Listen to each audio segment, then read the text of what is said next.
Namaskar. Welcome to another episode of Beyond Headlines with Mr. Anand Vardhan Singh and me, Sujit Nair. Like you know, this is a joint venture between the public and HW News Network. We come every Sunday to your residence and talk about politics. Talk about the electioneering states. We talk what's happening. We talk what is the latest. We try and cover whatever has happened during the week. So that's what this program is all about. We know it. You wanted us to do English and Hindi separately. So here we are, English and Hindi separately for the last 3 weeks. We've been doing that. And thank you so much for the kind of response you've been giving to this program. So that's that. Now, let's come to the topic of the day. We're primarily going to discuss three very major and pertaining topics. The first thing is Bahujan Samaj Party. Let's talk about Bahujan Samaj Party because that's one party we have not spoken about for a long time. Okay, so let's talk about that. Let's talk about Punjab and what's happening in Punjab. Let's also talk about Uttar Pradesh and what's happening in Uttar Pradesh. So this is broadly what the discussion of today is going to be. Welcome to the show, Mr. Singh. Thank you so much for joining. And as always, it's a pleasure. Sir, tell me, Bahujan Samaj Party. What's happening in Bahujan Samaj Party? Let me start the conversation with the very basic thing that Bahujan Samaj Party had a very long past where the mission was the service to the general to the social downtrodden. That was the motto. Power sharing, power politics was a later thing which came in. 1984, when Kashi Ramji started this thing formally, he was doing it for decades before that, but when he made it formal, then in BSP graduated from Vamsav to BSP, became a political force, and they had leaders who have really worked very hard in the nook and corners of small villages all over, not only in UP, Punjab, Madhya Pradesh, Uttarakhand, Karnataka, Maharashtra, Madhya Pradesh, all these places. And he had people with him, Kashi Ramji, who were not primarily after power. They were there to make some change in the society, make some change for people who were not given their due, and they were fighting for it. Kashi Ramji made this. I mean, it was generally taken as a scheduled caste or a Dalit outfit, but he had the best of backward leaders with him.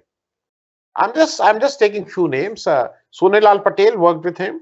Swami Prasad Maurya, Babu Singh Kushwaha, Barku Ram Verma, Ramachal Rajbhar. I mean, you name a list of people, the backward leaders who worked with Kashi Ramji. So the total strength and the total, you will say, the strike force was not only the Dalit votes, was also a sizable number of backward votes. Now, this all started. Slowly, the things change. Mayawati ji came into picture. Kashi Ramji formally handed over the reins of his movement and reins of his political party BSP to Mayawati ji, and then Mayawati ji is driving the whole thing. Now Kashi Ramji is not there in the scene. He's no more. So there were two parts of this BSP. BSP has a part of mission which you call, or a Vamsav, which was always as a social activist. They were the social change, and they were trying to make the social change in the society. So that was one part, and the second part was the other arm was the political, the power politics. Somehow, after Kashi Ram, the social aspect of whatever BSP or Vamsav was has reduced. Today, BSP is a power-centric party who only talks of elections, how to get those elections, and whatever they want to change the society is through the political power, not through a social movement. So that is a very basic change which has come in the character of BSP. Now, for the first time, we saw that change in 2007 elections. Because Mayawati ji, before that, was Chief Minister of Uttar Pradesh for three times. One 1995, along with the backing of Mulayam Singh ji, and then again twice with the backing of BJP. 2007, before during the run up of the 2007 elections, they have understood. I mean, not only Mayawati ji, the entire cadre of BJP, the decision makers have understood that only with those committed votes of Dalit and backward, they cannot reach the absolute majority. I mean, the majority mark. So a new thing came up, and it was thought that if they bring in Brahmins who are not only supposed, who are not only in terms of percentage, they may not be very large, but in terms of influence, they have a decisive effect on the society. They are a very major thing in media. They are a very major thing in bureaucracy. They am a very major thing in education and things like that. So uh, BSP, which was talking of Tilak Taraju or Talwar, inko maro jute char, slowly came that Brahma, Vishnu, Mahesh hai, Hathi nahi wo. So, they started abusing, they started trying to get Brahmins on their side. And 2007 election was a very important election because they were able to get Brahmin on their side. Reason for this was that Brahmins traditionally were always with Congress. And I must tell you, I'm forgetting the numbers. There was a time when Indira Gandhi was the Prime Minister. Out of 18 or 19 or 20 states, 16 or 17 states Congress Chief Minister was Brahmin only. There was a time, about 80-90% states were ruled by a Congress Chief Minister. So Brahmins were, their own party was Congress. Now with the coming of Mandal in 1989, which VP Singh and then Mandal and Kamandal politics, when Mandal came in, the backward leadership came. And they started dominating the Indian political scene, and especially in the Hindi heartland. Now, there the Brahmins got marginalized. Somehow they were not sharing the power. The Brahmin chief minister of Uttar Pradesh was in 89, Narayan Tiwari. After that, there is no Brahmin chief minister in Uttar Pradesh. So Brahmins were also trying to how we must get a share in this power. So they aligned with Mayawati ji, and that was the turning point. That in 2007 she got around 206 seats, if I am not wrong, and she got an absolute majority. So that was the journey which brought Brahman together with Mayawati ji. We will get more of that in Uttar Pradesh politics when we got to speak specific about Uttar Pradesh politics. But I want to ask you a few very basic questions, Singh Sahab. See, there is a general understanding that Bahujan Samaj votes sticks to Bahujan Samaj. That vote goes nowhere, no matter what. That vote goes nowhere. Figures also say the same. While the number of seats must have come down, but the vote share has gone up to a very major extent. So, is that true? Is that general understanding true? I will say yes and no both, because what happens pre-Mandal days, I will not say pre-Mandal days, pre-BJP days, before 2014, I will say. Generally speaking, there were religion was one thing, and then there were major castes, Yadav, Kurmi, things like Nishad, you can say. Now, with BJP in 2017, it's just a very, I will say, a marvelous social engineering they did. The word might be wrong because social engineering is used by BSP. They did whatever. So they did a right chemistry where they were able to divide this caste into subcastes. They were knowing that in scheduled caste, Mayawati ji comes from the Jatav caste, subcaste of scheduled caste. Then there are Balmikis. Then there are Pasis. Then there are different subcastes. So BJP was knowing that they cannot do. The Jatas will not move from Mayawati ji. So they I will say, attack, or they concentrated, they started working on the castes which were, though they were scheduled castes, but they were not so close, or they had their own problems there. Like in Kurmis. Now, Kurmi, we all know there are Kurmis, but there are many subcastes. Brahmins, we you and all know, like in UP, there are basic two major Brahmins: Sarjupari, Kankuj. Now, when you come to Sarjupari, when the place where I belong to, Eastern UP, Mam Khor ke Shukla. Mam Khor ke Shukla are the top. Now, that Ravi Kishan is is a Shukla from Mam Khor, the top on the hierarchy in the. Now, people, and even in caste, he's a Srivastav, he's a Saxena, I mean, there are subcastes in all these castes, which somehow BJP was able to stitch that thing with the subcaste thing. So today, if you say that all the scheduled caste vote for BSP, will not be correct. They have their own strengths, they have but by and large, I will say the majority of the scheduled caste still look towards Mayawati ji as their leader. There is absolutely no doubt on that.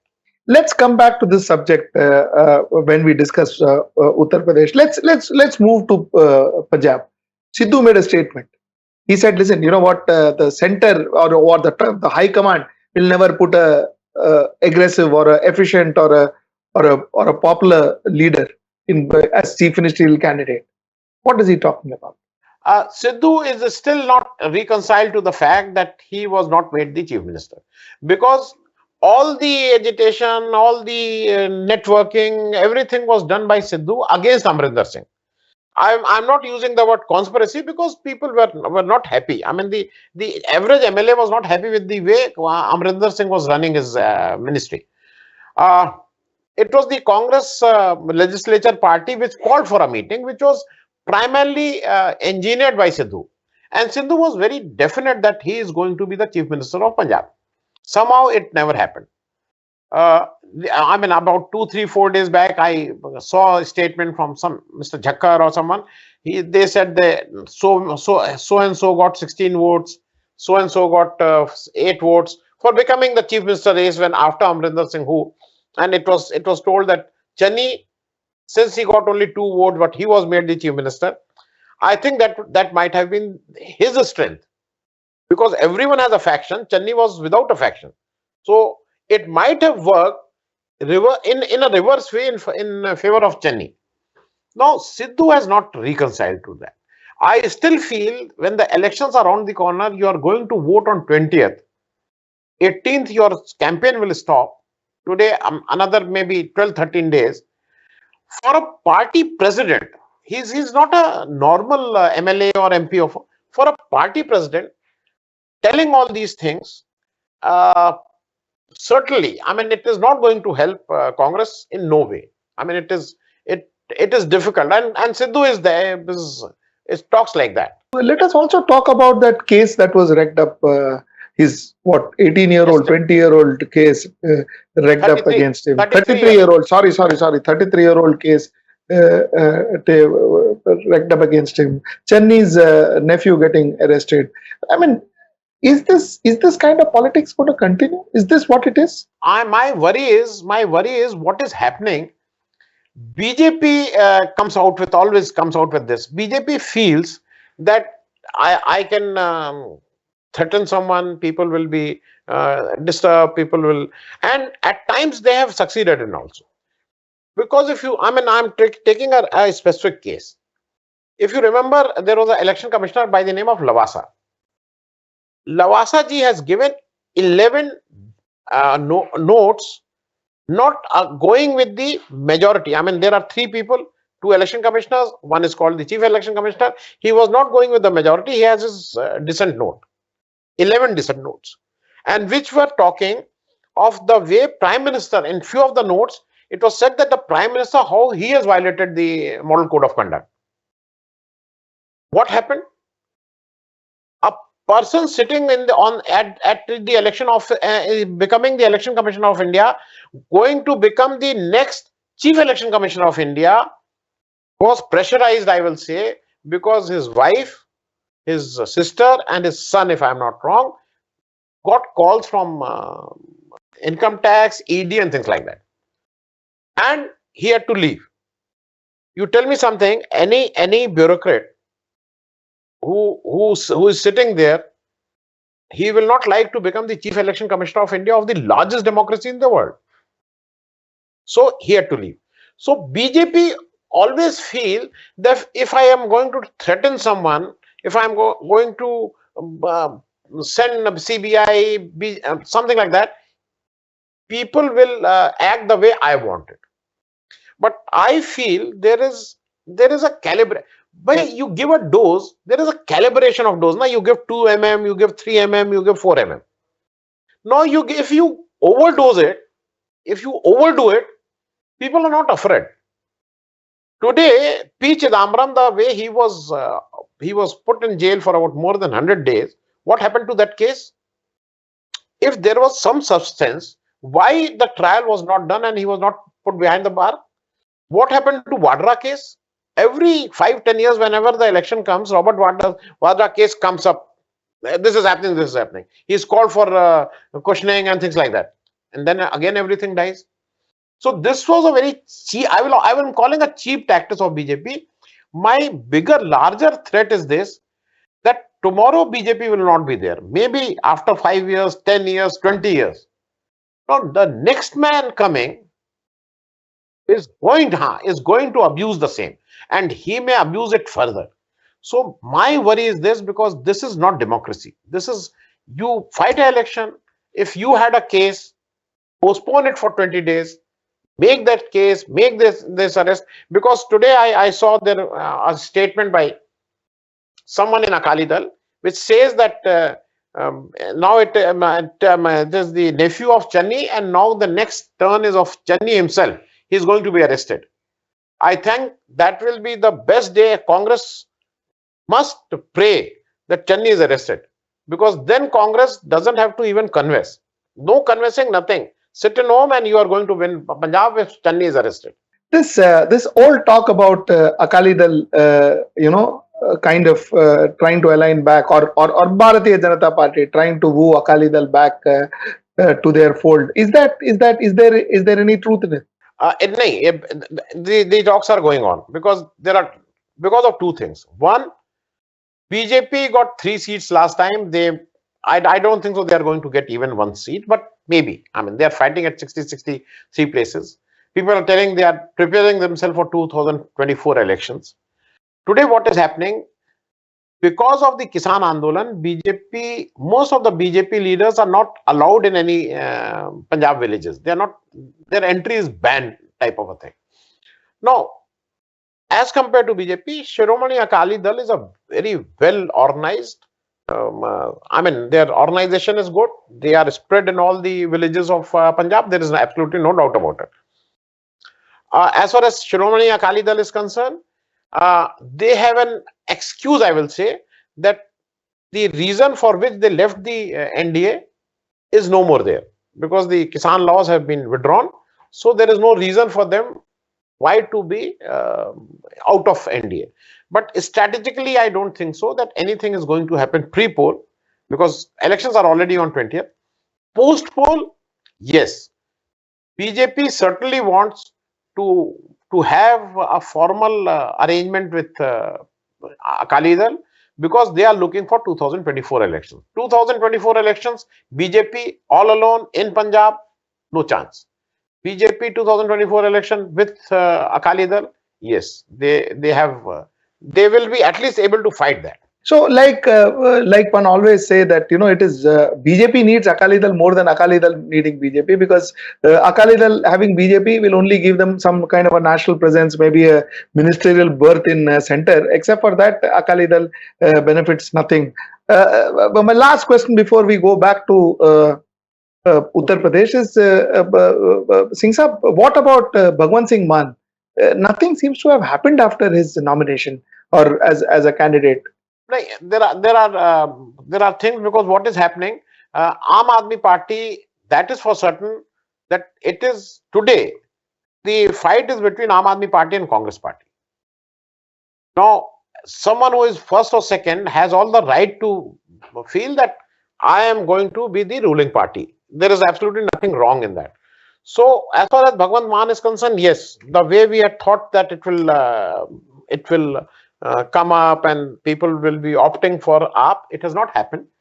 But still, you cannot rule out that if Sidhu is making all these statements, all these things, anyone who doesn't want to see that Congress should come into power may go to Aam Aadmi Party. The thing which is happening in UP, because maybe a Akali Dal voter, maybe a hardcore BJP voter, if he wants that no, Congress should not come to power in Punjab, then he will not be left with a choice of giving a vote to BJP. They are left with a choice of going with Aam Aadmi Party. It might happen because I think still it has not happened. I think Aam Aadmi Party would like to make it a bipolar, the way it is happening in UP.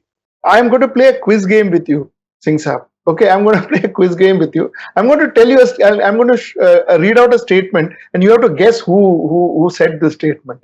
The statement is. I'm bad at quiz game, but still, I mean, let us try. Okay. The statement is only Congress can defeat Congress in Punjab. Must be some congressman.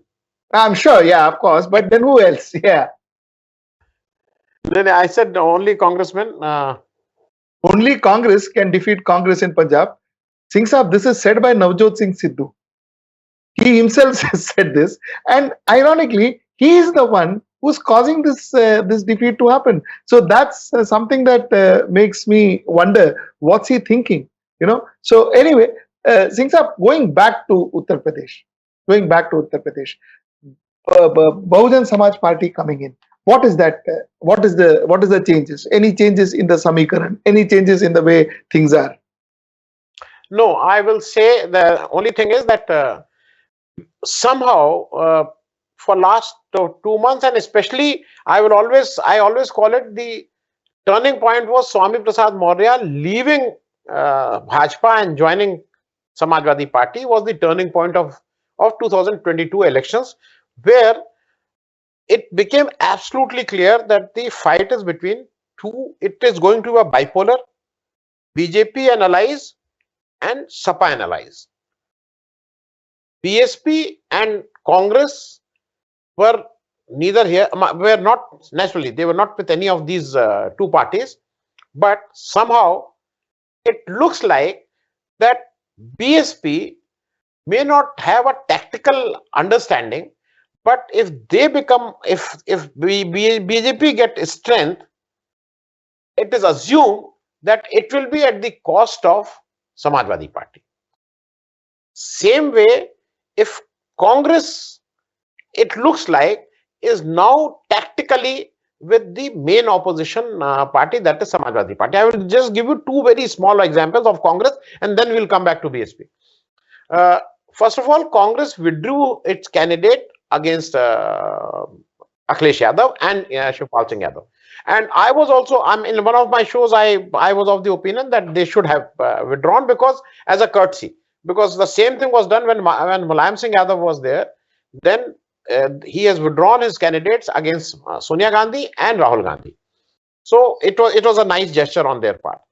Secondly, there was a statement from Priyanka Gandhi, if you remember, about 10 days back or maybe 7 days back, where she has said, in a post-poll arrangement, we will not mind going with Samajwadi Party or making Akhilesh as chief minister, something like that.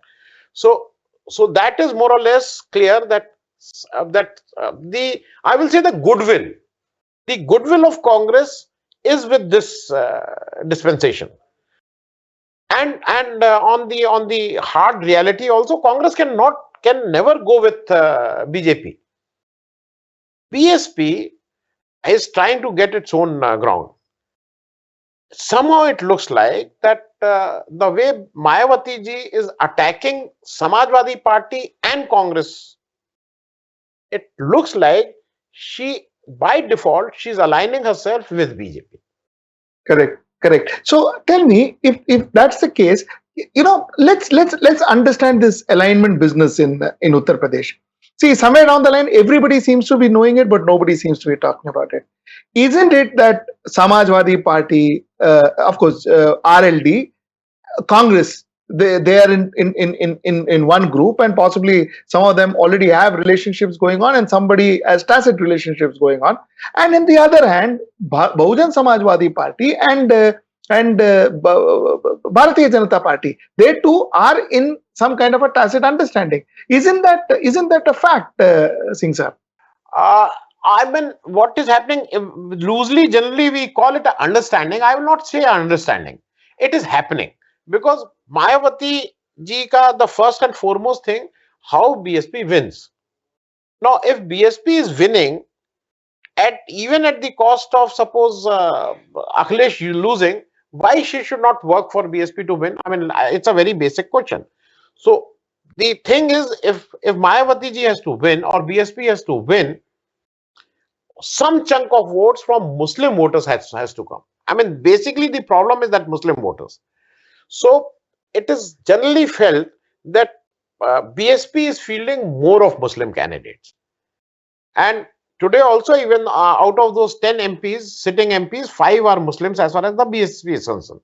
So BSP somehow wants to give an impression that, look, we are with you, our combination is better, and you please vote for us.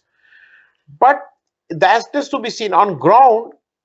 People who don't want to vote for BJP or people who want that BJP should not form the government somehow feels that Akhilesh is in a better position to form a government and to garner all these votes which are against BJP. So fair enough. So then, in that case, where does OAC stand? And I want to talk more about OAC after this. Uh, Owasi ji, I mean, let me tell you, he was talking that he's coming to UP in a big way. He started addressing meetings and things like that. But I don't think so. He is going to get a support. Even he has got 2,38,000 or 2,40,000 votes in last 2017 elections. Uh, it will be, as far as I think, it will be a miracle if he crosses that 2,38,000. Even after the fact that he was shot, and I want to talk about his the shooting. What really happened there, Singh sir? It is more or less clear. I mean, it is more or less clear that what happened. Uh, Someone, I will not take a name of a party. Someone who wanted that there should be some rift. It should be seen as it is a Hindu Muslim. Whosoever group wanted that it should look like a Hindu Muslim, because someone desperately wants that AIMIM, which is called the B team, I mean, which is not correct, but which is called that because if they become stronger, the Samajwadi Party becomes weaker and BJP becomes stronger. So that is why it was called that they are in a way indirectly supporting BJP, was the general feeling in Uttar Pradesh. Now, people wanted to break it. People wanted that no, BJP and AIM are fighting each other and they are the main rivals. What they did was, it was a very crude plan. Whosoever made this plan, someone comes on a toll plaza, so he must be knowing where Owasi is traveling, and he must be knowing of those things. So he is not someone who is just going through that, and it was planned. So they had all the intelligence, all the thing that Owasi is going to come and passing through this toll plaza. Someone goes there, he fires 4 rounds of shots. It is not one, and all those 4 rounds are not shot at aiming Owasi Sahab. It is shot at the tire, at the mudguard, at the footrest level. Then that gentleman, I mean, again, people will call me. There are people who will call me, why you are calling him a gentleman who is firing? Whosoever that his name is Sachin. His picture comes on the CCTV camera. He gives a good look at the CCTV camera. He's captured on the CCTV camera. Then within few hours, he is tracked. He's arrested. As soon as he's arrested, he gives his that tool. That katta or that tamancha or that country revolver or whatever it is, to the police, tells him that who he is. People go and see that he is a sympathizer of a particular Hindu organization, and he wanted to make it Hindu Muslim. There is absolutely no doubt about it. There is absolutely no doubt about it. Somehow, it has not happened. Somehow, the Muslims have acted very maturely. You have not seen a single. I mean, people have worried. People have said that it should not have happened. But at the local level, you tell me if a single protest or something has happened. Yes, everyone is. I mean, I also feel in a democratic country, I have my way of telling my things. I have this is the right. And who is Sachin or anyone to stop me from this? But but having said that, they wanted to do this. The Muslim community has acted very peacefully. Even the supporters of AIMIM, Owasi Sahab, nothing has happened in Hyderabad. At least not in UP. Had it been Hyderabad was his forte, have you heard anything happening there? Nothing has happened. And I must say that Owasi Sahab in the parliament also acted very maturely, because BJP immediately gave him a Z category security and things like that. His life is under threat, and he wanted to make it that Hindu Muslim, Hindu Muslim. He said no. He said, why my life? If any Indian, and he gave yesterday when he was speaking, it was one of the good speeches which he's otherwise also he's a very good speaker. He said, any Indian, till he's safe, why I should take security? And I also feel, I mean, anyone who is an elected member of parliament or Vidhan Sabha, why he takes security? Why he wants, to whom he's so bothered about? Whom he's afraid of? If he's a people's representative, so he has done the right thing as far as that part is concerned. But somehow, whatever outfit wanted to do this, wanted there should be a rift between Hindu Muslim, has failed. Has it helped AIM? Helped in the sense, like, let me tell you, in terms of vote, I don't think so. In terms of sympathy, yes. Because somehow the AIMIM candidate are not fighting that they are in the first or second position. Had it been that AIMIM was in the second position, maybe few Hindus or maybe all Muslims might have aligned themselves behind AIMIM. AIMIM is not in the reckoning, at least in this election. So I don't think so, because for Muslims this is a very important election. For Muslims it is a very important election, and a party which openly says that it is a fight between 80-20, this 20, whosoever is this 20, for them it is very important. So I don't think so they are going to waste their vote. BSP, is BSP going to do better than what last time, or it's going to be same? Last time was 19, if you remember. It's going to be better than last time, same as last time, or worse than last time? As far as the seats are concerned, it will be more than 19. There is absolutely no doubt about it. So they're going to do better than last time. Better than last time. And numbers, very difficult to predict at this point of time, but they will be more than 19. There is absolutely no doubt about it. So that may be of help to Bharatiya Janata Party at some point in time if they need some more numbers to get into the majority figure, isn't it? That is the only party which can, because in the last NDA, I mean, I will talk all from it was 98 when the NDA formally came into being. Till now, barring 4 parties in the country, and I have told n number of times, there are only four parties in the country who have not aligned themselves or shared or partnered themselves with BJP. Sharad Pawar's NCP, Lalu Yadav's RJD, Akhilesh Yadav, Samajwadi Party, and Congress. But as far as Samajwadi Party, RJD, I will not say RJD. As far as Samajwadi Party and Sharad Pawar's NCP is concerned, there is an impression that when there is a pressure of ED, CBI, income tax, things like that, to an extent I will not say they they go with with BJP, but they will not take some very harsh steps.